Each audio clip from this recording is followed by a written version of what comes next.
We're the Nighthawks, music of the 1920s and 30s, and I'm your host for this evening. My name is Vince Giordano. Okay, wow. I never expected that. I didn't know you cared. Anyway, that last piece of music was a tune written by the great New Orleans legend and piano player Jelly Roll Morton. That's the original Jelly Roll Morton, Jelly Roll. And was transcribed by Jim DePogny way back, probably the 80s. And we had some nice solos. There was Joe Boga there on the trumpet. Yeah. Evan Arnson on the alto sax. Dan Pearson back there on the clarinet. Maybe a little stop time drum stuff with Paul Wells. You might remember Paul Wells because on the introduction that we started off with, it was a Universal Picture fanfare, and we asked him to play his timpani. He brings his timpani everywhere. Could you play a little of that timpani for us? Oh yeah, dramatic, okay. Well, we have a great audience here on West 44th Street, Birdland. We also have a great audience out there on the internet because we are doing what we call a live stream. And it's for you older folks, that means like a broadcast. So all you have to do, if you want to tell people, feel free to use your phone here in the audience and say, look, get to YouTube and go to Radio Free Birdland, and join the party. It's free and all that good stuff. All right. We're going to go play another New Orleans legend, a guy named Joe Oliver. Joe Oliver was also known as King Oliver, and we're going to talk about him a little bit later.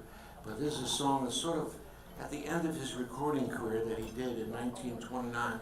Is something called Too Late. Too Late. 1, 2, 1, 2.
We had Joe Boga playing all that lead trumpet there.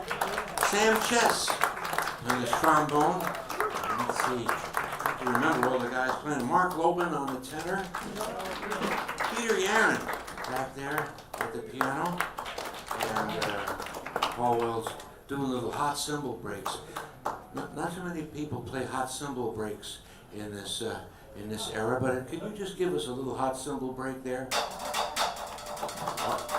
That's it. That got everyone's attention back then, and it gets mine too. It kind of wakes me up, which is nice. Oh, all right. All right. We're going to go to Chicago right now. Chicago in the 1920s, and King Oliver was there with his band, with the great Louis Armstrong and Johnny Dodds and so many other great people, Kid Ory, and also had Jelly Roll Morton in Chicago. Chicago was a real big jazz town in the 1920s, as New York was too. And there was a bunch of young fellas that would go down and hear people like King Oliver and Jelly Roll Morton. They were really young people, and they later became pretty big names in the music business. For instance, like Jimmy McPartland on trumpet or cornet, Bud Freeman on tenor sax, Gene Krupa, Benny Goodman on clarinet, and Frank Teschmacher, who did not become a big name because he left us when he was in his 20s with an accident.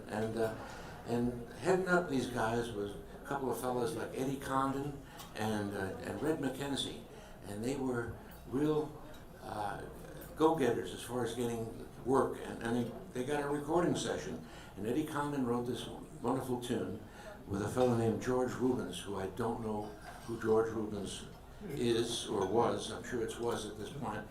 And they wrote a song called Liza, but it's not the same song as the Gershwin Liza. It's their own Liza. Howard Alden took this off the record many years ago, and this is Liza by Mackenzie and Condon Chicagoans. And for any musicians out there here or on the internet, the introduction, by the way, the first 4 bars are in 6/4, so don't try to dance to this. 1, 2, 1, 2, 3, 4.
All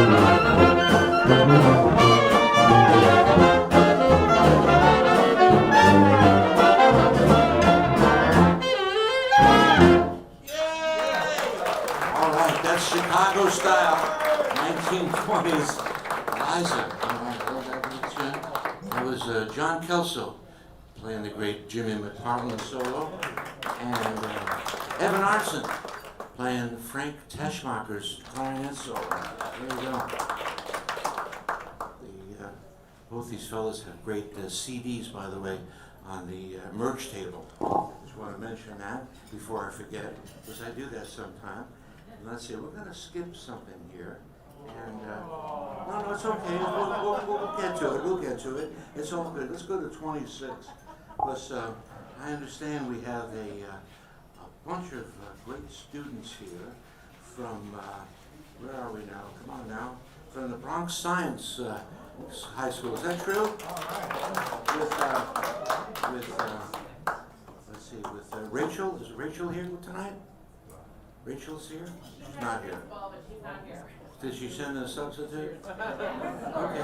I send in a substitute, but nobody even knows. Anyway, well, since you guys are into science and all that stuff, this is a strange tune written by a guy in the 1930s by the name of Raymond Scott.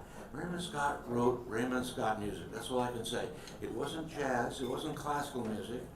It's just Raymond Scott music. And he had all these ideas, and he put them down on paper. And this tune is called Powerhouse. And he explained it that if you go up to, this is back in the 30s, of course, you're way up in the hills, and you get this old, what they call a shack with a lot of electronics going on. The shack would have all these transformers and tubes, and they would make a weird sound. And we just happen to have our brass to make that weird sound. Can we hear it?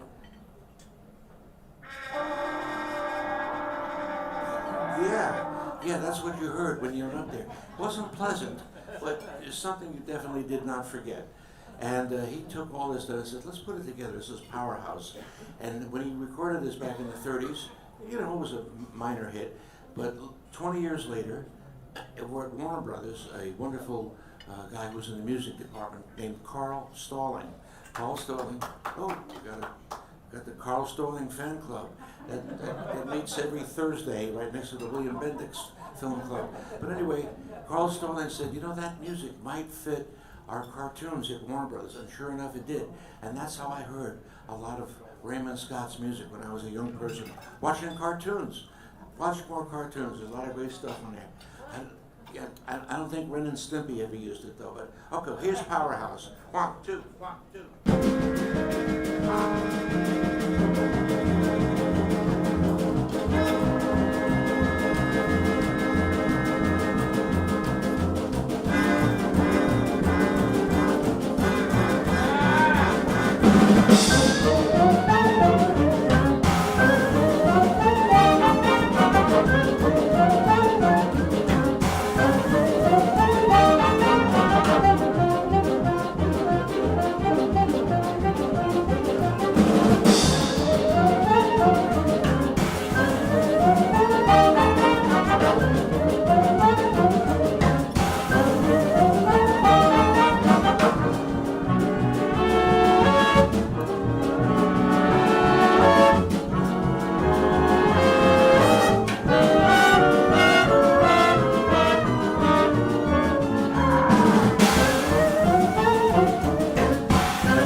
Yeah, that's it's kind of a trip.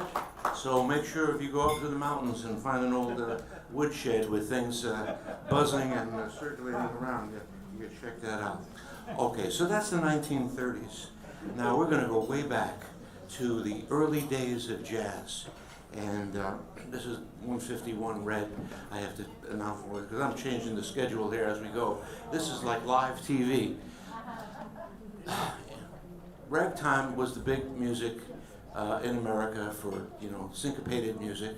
And then this new form of music came into being called jazz. And it started out, very simply, and it was definitely a part of ragtime because you're going to hear what we're going to play right now. It sort of has that ragtime feel, but there was some jazz in there. And this tune was composed by a bunch of fellows from New Orleans called the Original Dixieland Jazz Band. And they came up from New Orleans. They made the first jazz records here in New York. And let me tell you, jazz was not even understood. A lot of people would not listen to it, and there was like big signs, people protesting it. It was sort of like rock and roll music in a way, if you can believe it, because it came from those times were very like Victorian type times where things were quiet and simple, and all of a sudden here's this crazy music. So these guys went for it, and they said, all right, we're going to play our music and we're going to get a little sort of comedy into it. And they called this thing the livery stable blues or the barnyard blues. And what's that about? Well, when you go into a barnyard, you come into different animals. And sometimes you run into a chicken or a yeah, go ahead. Or a rooster, go ahead. That's right, okay. And then walking along, you might find a horse. Oh yeah, there you go. And just before we're about to leave, there's the cow.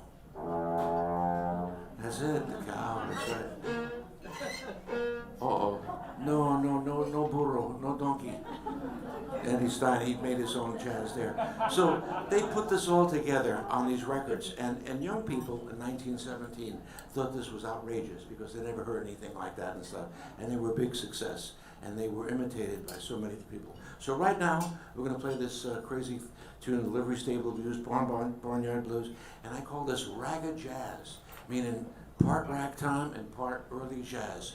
And just to show you how popular this tune is, even in our last decade, we used this both in Martin Scorsese's Aviator, and we also used it in his last film, Killers of the Flower Moon. For whatever reason, he keeps calling us to play it. I said, you pay? We play, that's right. Here it is. 1, 2, 1 and 2 and 3.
miss the names of these guys, and just in case you might need someone to do a rooster or a chicken, that's Dan Pearson. Right?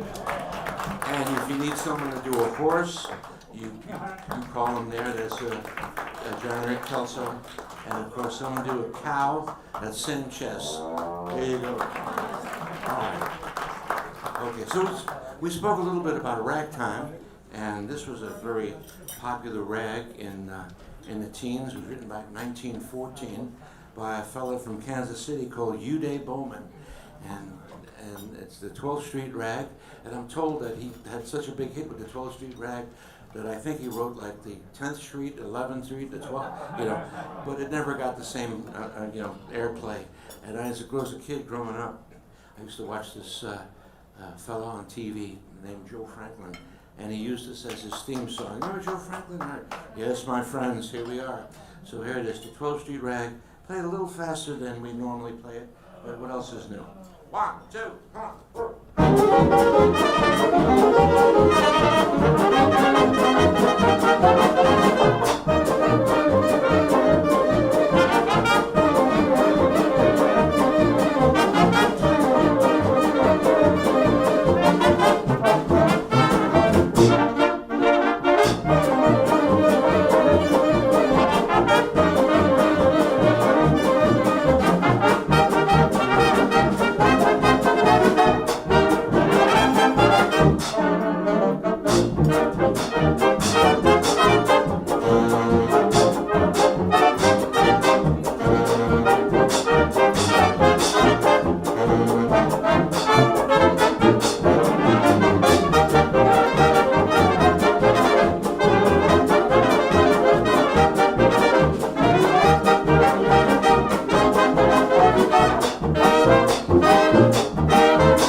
12th Street Rag, Peter Yaron at the piano, yes, and Andy Stein at the violin.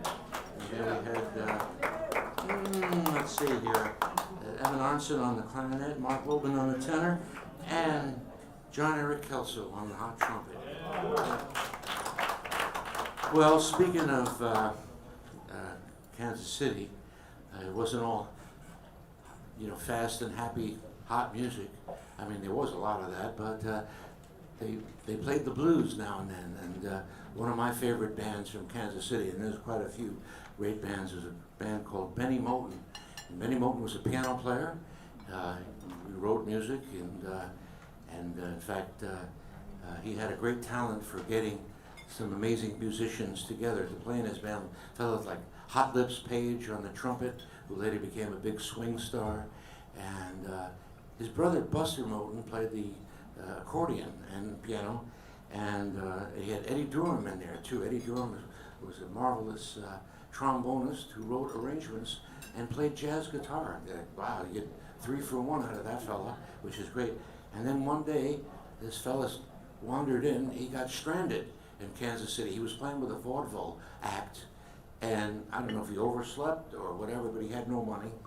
And his troupe and train took off, and he was stranded. He was from Red Bank, New Jersey. Any ideas who that might be? That was Count Basie. And Count Basie convinced Benny Moulton to put him in his band because he said, oh, all the bands back east had more than one piano. I said, really? I said, yeah. So he did it, and it was good because eventually Count Basie took over the band, and the Benny Moulton band became the Count Basie band. But it's a long story, and I won't give you all the details. You got to stay after school for that. All right. Here's one from 1929, another great Jim DePagny transcription called the Jones Law Blues. Don't get sad though. 1, 2, 1, 2, 3, 4.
Jones Law Blues.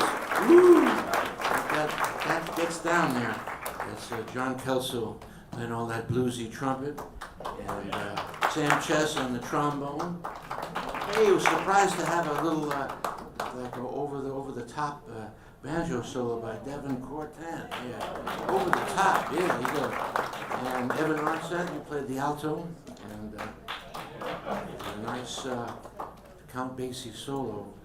One of his, might be one of his first solos on record. That was done by Peter Garrett. Peter Garrett. All right. Now, okay. All right, we're gonna put away the so-called jazz book. We're gonna go into the 30s right now, and a wonderful tune that was played originally by a wonderful band in England called Ray Noble and his orchestra. And Ray Noble was a wonderful pianist and arranger. He worked for many bands before he became a band leader. And of course they loved his arrangements and they loved his songs too. One of his big songs was The Very Thought of You, and It's All Forgotten Now. And so he got a big, wonderful contract over there at HMV Records. It's his master's voice. And he had some great singers in his band, mainly a fellow named Al Bowley. I wish Al Bowley was here tonight, but he couldn't make it. And some of you folks who are film people remember the film, a very scary film called The Shining. Remember The Shining, right? And the guy kept on yelling, "Red Room," and "Here's Johnny," and all that stuff. Yikes. Well, anyway, here's the song. We had a request, and we'd like to dedicate it to our good friend, Rich Conity, the wonderful host at WFUV, whose programs can be still heard on the internet, but a great personal friend and a great friend of the music of the 1920s and 30s. And here it is. It's called Midnight with the Stars and You by Harry Woods, Jimmy Campbell, and Red Conley. And we'll play the intro, and then I will attempt to sing. I didn't even warm up today, so have another drink, folks. 2, 1, 2, 3, 4.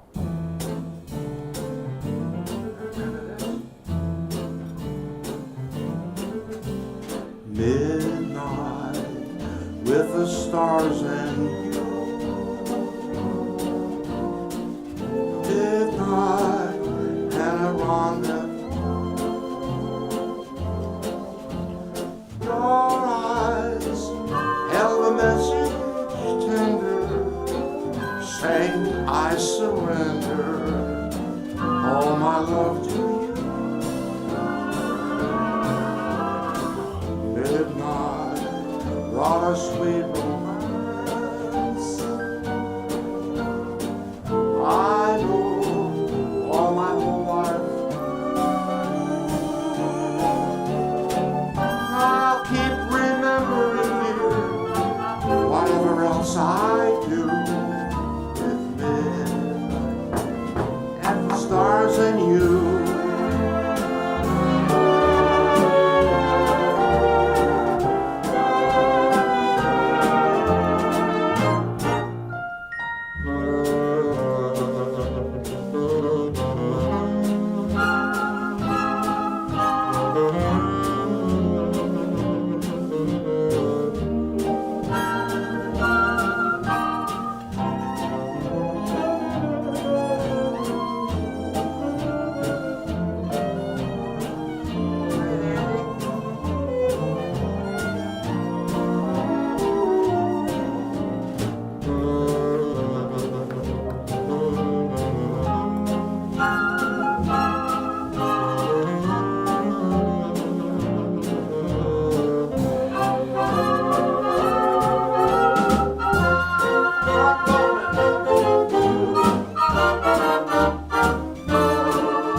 Stars in You.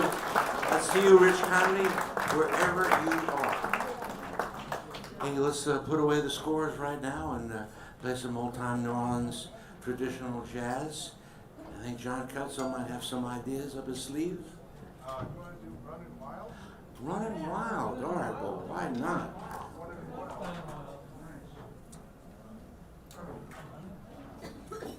Great song from the 20s. 1, 2, 4.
That's Andy Stein.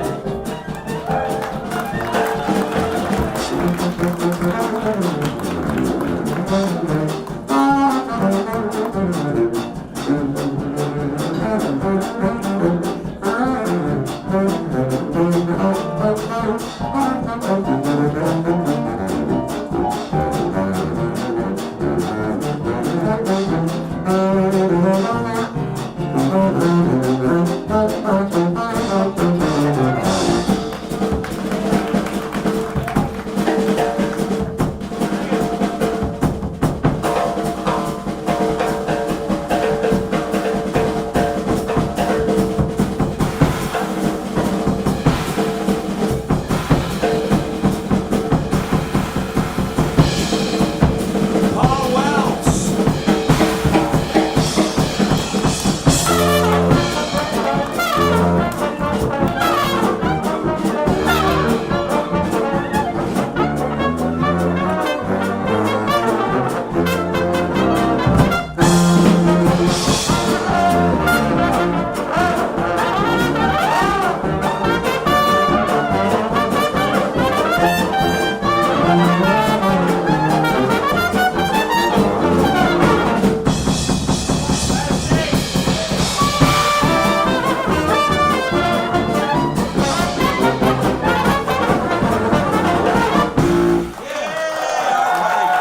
Running Wild.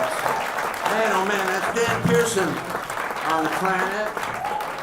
And you can catch Dan many times. He's running all over town, up, down, downtown. He's at Arthur's Tavern a lot there with the Grove Street Stompers. He plays with Waldo.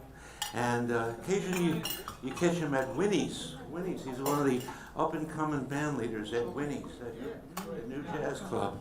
All right. And of course, you know John Kelso there on the trumpet, right?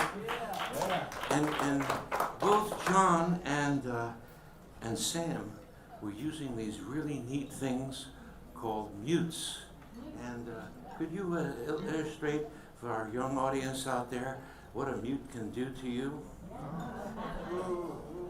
Yes, exactly. I brought this very rare and weird mute that I call my shower head. Wait, hold on a second. Do we have the microphone? Because I want to get the audience out there to know about the shower head microphone. Very rare. The shower head mute looks like this. We don't really know what the real name of it was, or I don't anyway, but it's ancient. I find these things on eBay and dusty corners of old relatives' houses that I'm cleaning out and stuff like that. Anyway, it's hard to play it and hold the mic at the same time. Yeah. Dan's going to assist. Thank you.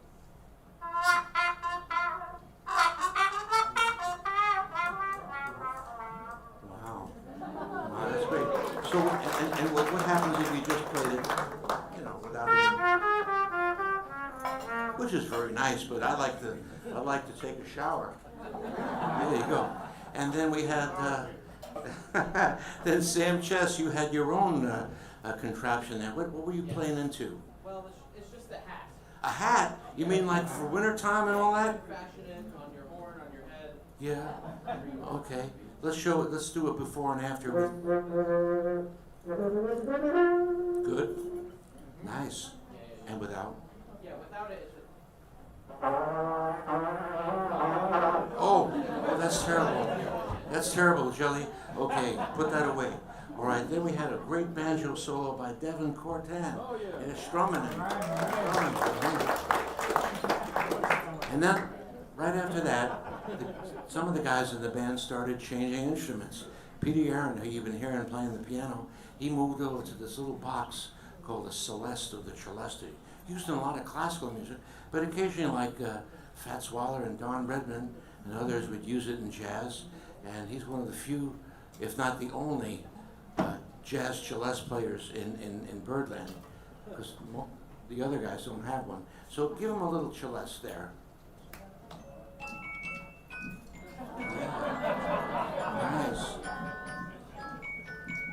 That's Peter Yaron. All right, yeah, man. And then Andy Stein, who put away his violin and his baritone sax, he picked up a scientific instrument. If you kids interested in science, it's true, it's true. Because in the early days of recording, they didn't use microphones. They used a big horn, almost like the horn that Sam has there, to record.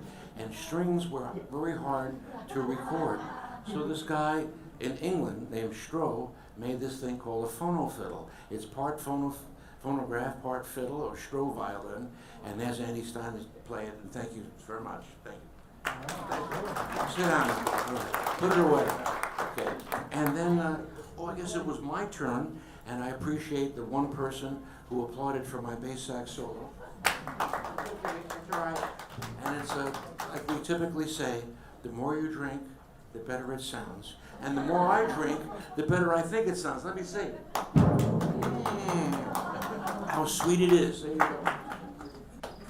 Back there, playing that crazy timpani again, but doing a fantastic drum solo was Paul Wells. Paul Wells. Nice.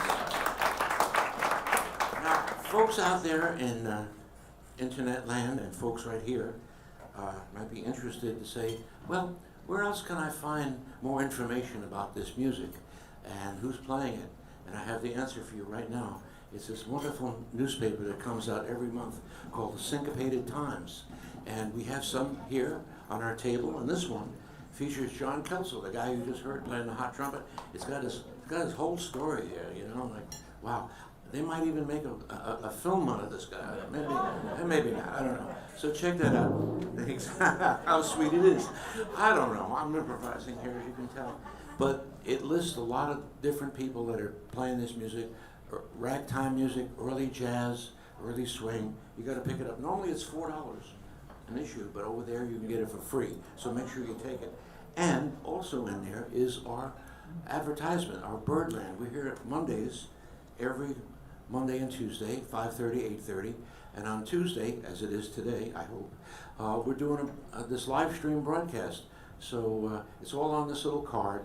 I'm gonna pass out this card before I pass out for you guys. And you folks that are here tonight, if you're staying at a hotel, if you wouldn't mind taking a card and giving one to your concierge and saying, hey, I had a great time playing at, I'm going to Birdland, and all that. So that's that. And well, one more thing, we got some jazz age sheet music there. People said, where do you find all this music? I said, well, you got to dig it up. It's hard to find these days, but we have a nice stock of jazz age Great Gatsby sheet music. Check it out over there. Peter, thank you. Peter Yaron did not get a piano solo, so he is gonna play something on the piano, and to fix that problem. So, what are you gonna play, Peter? I'm gonna do "Keep Off the Grass" by James P. Johnson. Okay, a little James P. Johnson song for you, the king of Harlem stride pianist and the grandfather of it too.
Well, here's a number that we do every show because we love this fella named Louis Armstrong.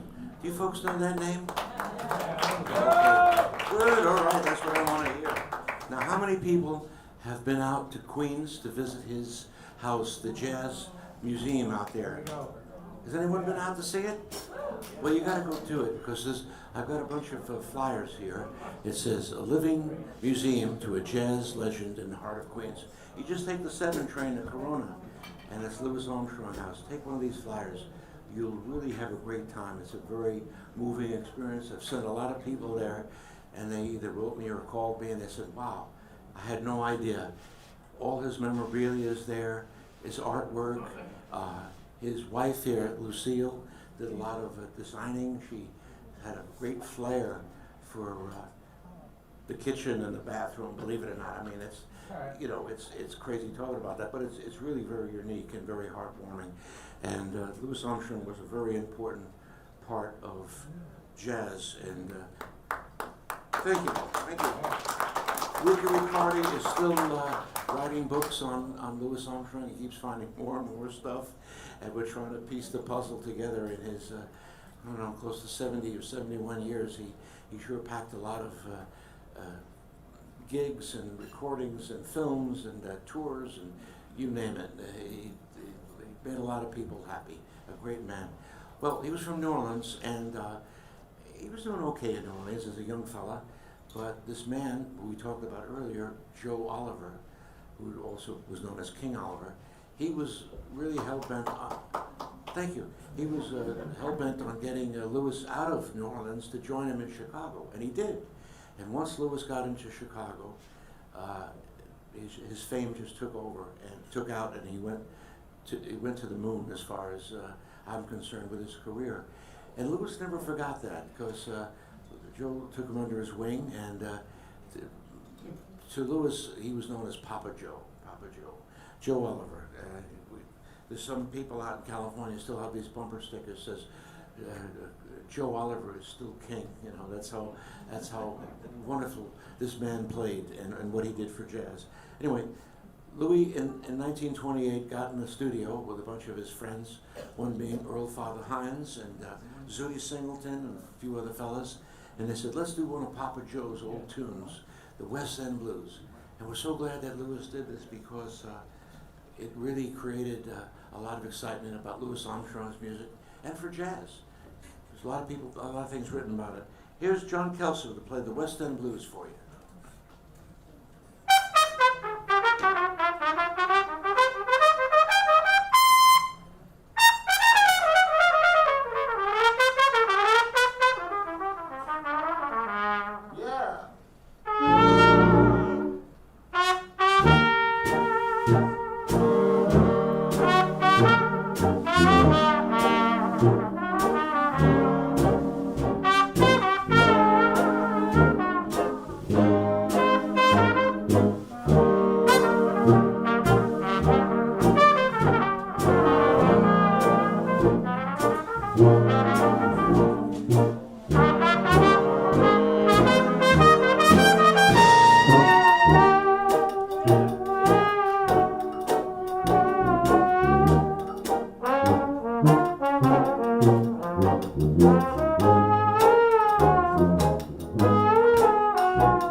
Peter Yaron doing Father Hines. Give him a nice hand. All right, John.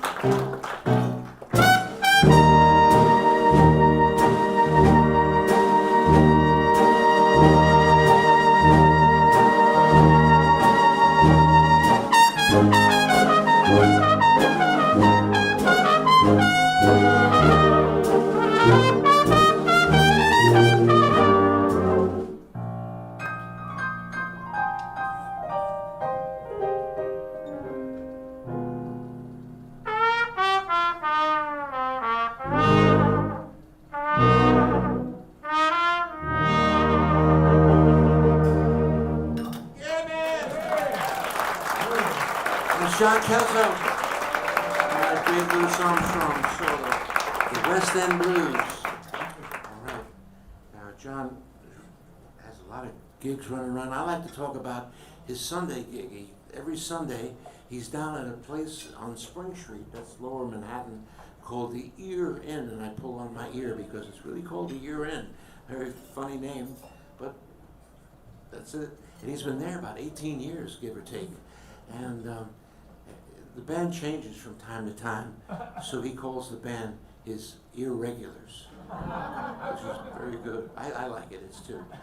When I come back, I'm going to try to do the Irregulars or something else. I'll come up with a name too. And he's got a wonderful CD over there called Live at the Ear Inn. Thank you, John. Thank you. Okay, Sam Chess on that beautiful trombone solo. And we had a trio of clarinets slip into something very uncomfortable called clarinet megaphones. There they are. That's right. Oh no. Oh no, Dan Pearson got lost in the megaphone. And they weren't on the original date. I just kind of dressed it up because, we're in between films right now, and maybe there's a great film producer out there today that wants to use us like that. Or, sometimes I loan the megaphones out to guys who have dogs that have little problems, when they put those cones on them, I only charge them 25 cents a week. So it works out. Everybody likes the clarinet megaphones. The dog doesn't like it, though. The dog doesn't like it. It's too big. Oof, oof. And anyway, back there playing the wonderful piano solo from Earl Father Hines, a great pianist from Pittsburgh area, joined Louis in the late 20s, and his career skyrocketed also. Thank you, Peter Yaron. And back there in the percussion section is a very rare instrument that I didn't know existed for many, many years. They're called Baccarat cymbals. Baccarat cymbals. When I listened to the original recording when I was a young fellow, I said, "What's going on in the rhythm section?" I couldn't imagine it. Well, here they are, the Baccarat cymbals, and Paul Wells will demonstrate. Yeah, clippity clop and all that good stuff. Yeah, all right, hey, stop. All right, that's enough. Now, you could always, and I recommend you listening to the original recording, but you could pick up our recording too, because look at this. We happen to have this wonderful piece of vinyl here. I call it a piece of vinyl because it's not a true long play record, as most records are today. Most recordings are 33 1/3. This is actually a short play record. It's 78 RPM. Yeah. I know it's surprising but true. 78 RPM, so it goes fast. So if you buy the album, make sure that you have 3-speed turntable. Does anybody have a 3-speed turntable out there? Okay, good. All right, that's great. Because people buy it if they only play 33. And they put it on, and it sounds very slow, and it's not good at all. No. Okay, so there you go. So you want to check out that merch table. We got free stuff, we have stuff for sale, and let me say, every piece of merch that sells helps a needy family. Ours, there you go. All right, West End Blues, thank you. We're going to play a pop song written by a fellow named Walter Donaldson, who wrote some beautiful songs from the teens into the 40s. He wrote My Blue Heaven and You're Driving Me Crazy, and it just goes on and on. Love Me or Leave Me. And here's kind of an obscure song, not too many people know it, and it's sort of a play on words. So I'll say it very slowly. It's called Say Yes Today. Say yes today. But if you say it real fast, say yesterday. You know, it has a whole new meaning to it. So I guess, you know, it's probably, I don't know what the words are, but some fellow, you know, asking his girlfriends, you know, come on, you want to get married? Say yes today, you know, or something like that. But I could be wrong because I don't have the sheet music. All I got is tuba notes, boom, boom, boom, boom, like that, which are not too revealing. Anyway, this wonderful band that we're going to recreate right now is a fellow named Roger Wolf Kahn, who had an amazing talent for getting musicians in his band like Joe Venuti and Manny Klein and Chauncey Morehouse and Vic Burton and Myth Mole, a great trombone player. And here it is, Say Yes Today. 1, 2, 1, 2.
Stein.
Say Yes Today. Andy Stein playing that great Joe Venuti solo, and Sam Chess playing Myth Mole trombone solo.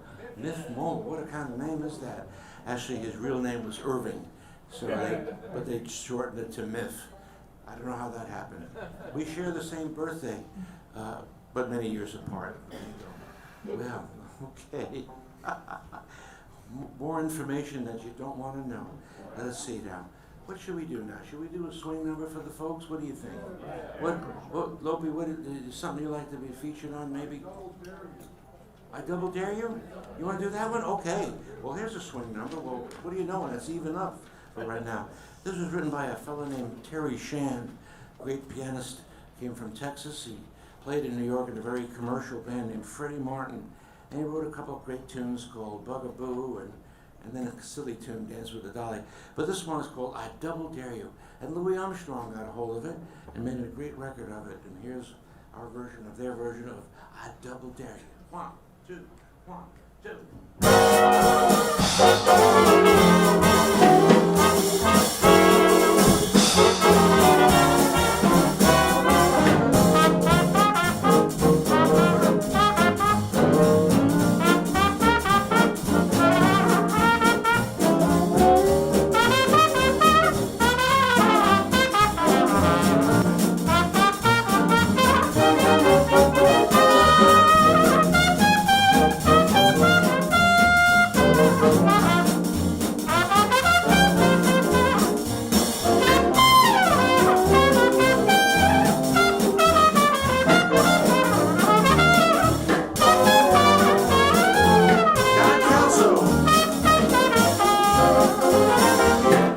Double dare you to sit over here.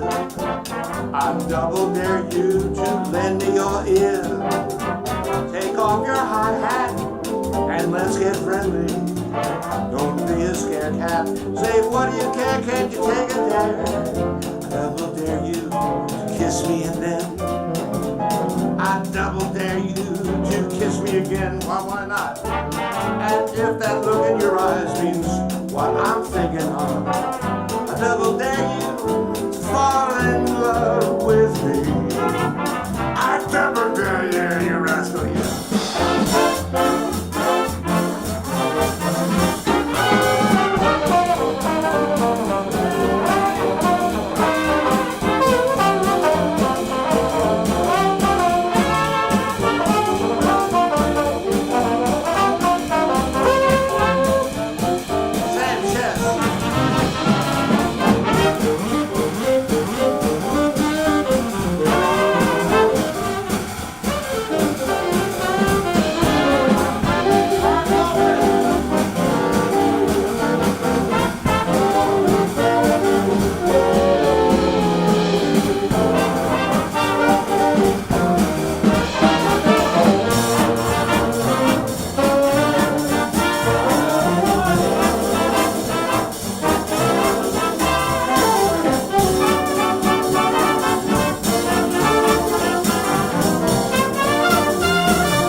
On the trumpet, Mark Lopin on the tenor, and of course good old Sam Chess on the trombone.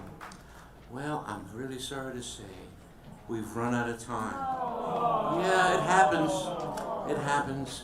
But let me tell you, this audience here tonight, all the audiences that we played for over 40 years, you are the most recent. And I appreciate that. Thank you. And you know, this wonderful club, Birdland, has been going on for 77 years. How about that? And the reason why it's been going on for so long is because people like you coming out and supporting live music and jazz. And thank you for doing so. Also, if you look at your brochure that's on the table, here's an amazing array of talent of great jazz artists, cabaret, singers, you name it. This place goes 365 days and nights a year. I'm not kidding you. There's afternoon shows, there's nighttime shows, there's matinees. It never closes. It's even on holidays. It's just another day. My kind of place. But anyway, which makes me say, Birdland is the world's greatest jazz nightclub. What do you think? All right. There you go. Okay. So now, don't forget, so take one of those brochures home.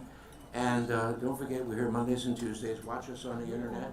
And if you like what you heard tonight, we'd greatly appreciate if you say something nice on Facebook, Instagram, TikTok, Threads, YouTube, all that stuff, all that good stuff.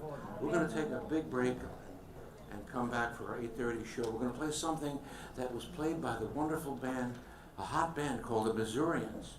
Who's the Missourians? Well, they were a barnstorming band in the 1920s, doing all kinds of crazy gigs, and a young fella, entertainer, singer, by the name of Cab Calloway heard this band and said, wow, these guys are great. I'm going to take over this band. And he did. And one year, the Missourians became the Cab Calloway Orchestra. So here's one of their tunes that they recorded in 1929, transcribed by our good friend from Czech Republic, Mr. Jan Stolba. It's called the Ozark Mountain Blues. Saxophones, if you please, s'il vous plaît.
Giordano The Nighthawks.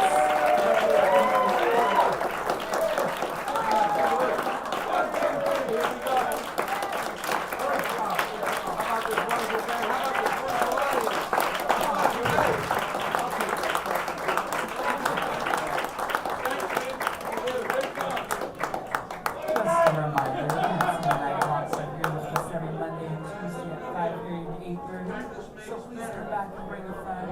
And if you can't make it back with us in person, you can always tune in to Radio Free Birdland on YouTube, where we stream every Tuesday, Wednesday, and Thursday.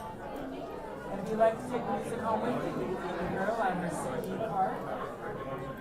On behalf of Birdland, we'd like to thank you once again for supporting live music and please 11 celebrate.